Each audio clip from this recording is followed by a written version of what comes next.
We're in the final stretch now, as we're reminded of at the start of the episode of what happened last time, of how the Question was captured by Cadmus, Superman and Huntress went to break him out, and now Captain Atom is on hand to stop their escape, on official government orders. Well, Superman is not inclined to just send Question back in to be tortured, and Huntress sure as hell won't wear it. Jail you member or no, she'll make this guy look like a hedgehog first. So Captain Atom, it sucks that there's an Atom and a Captain Atom on the same team here to confuse things. So Captain Atom takes a swing at Supes, using red sun radiation to weaken the Man of Steel, who quickly gives Huntress his comm link for the watchtower while trying to cover their escape.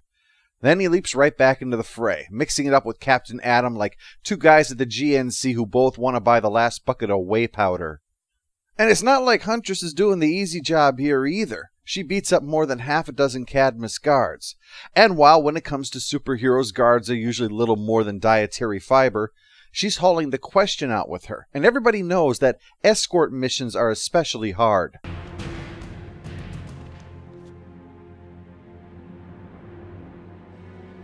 I can't make it. I brought the wrong shoes. So she gets them out the expressway and can finally use the comm link. This is Huntress, 2 for emergency pickup. You are no longer a member of the Justice League. Clear this channel and... Save it. I'm rescuing Question. Superman would do it, but he's busy fighting Captain Atom. What? First Captain Marvel, now Captain Atom? What the fuck? Is his psychosis against all League members or just captains? God, I hate this job. Flash, go tell Lois that Clark needs to get laid before he shows up in the watchtower yelling, "You want a piece of me?" So, on they fight.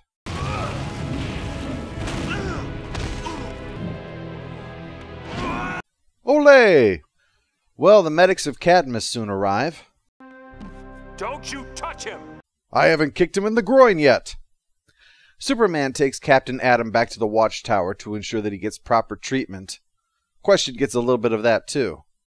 Get this off my face. Let me look on you with my own eyes. Sorry, last Star Wars joke.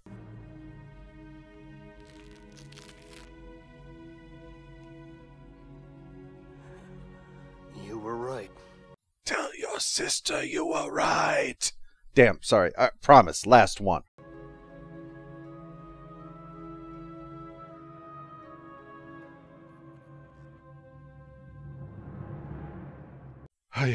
Oh, yes, that's it. Oh, I'm your water buffalo. I'm your water buffalo.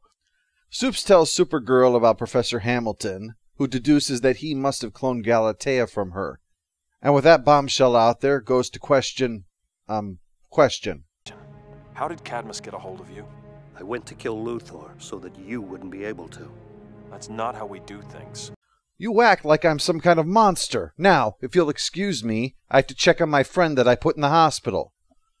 No, the other friend. Give me one good reason not to go down there and take them out. I thought you were already seeing Lois. That's not what I meant. The two Kryptonians want to strike back. Arrow and Flash aren't convinced that's the right move, though. Especially because, as even John points out, Cadmus might have a point. I'll praise the DCAU for many things, but this scene right here is one of the most important.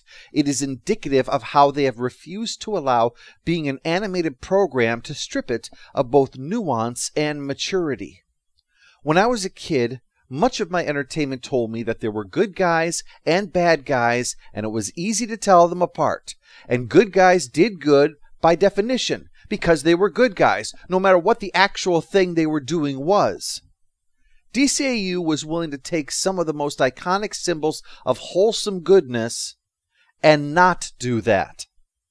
Not some kind of cynical Dark Age deconstruction, but taking the real-world concerns that challenged that black and white viewpoint and said that good can, with the best of intentions, become bad.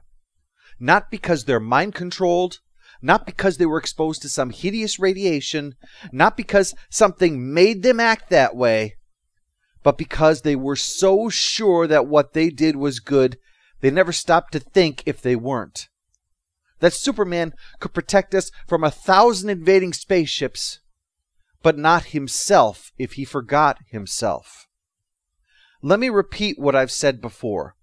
The purpose of Superman for humanity was not to save us from ourselves. It was to help find the best in ourselves by his example. They only lack the light to show the way.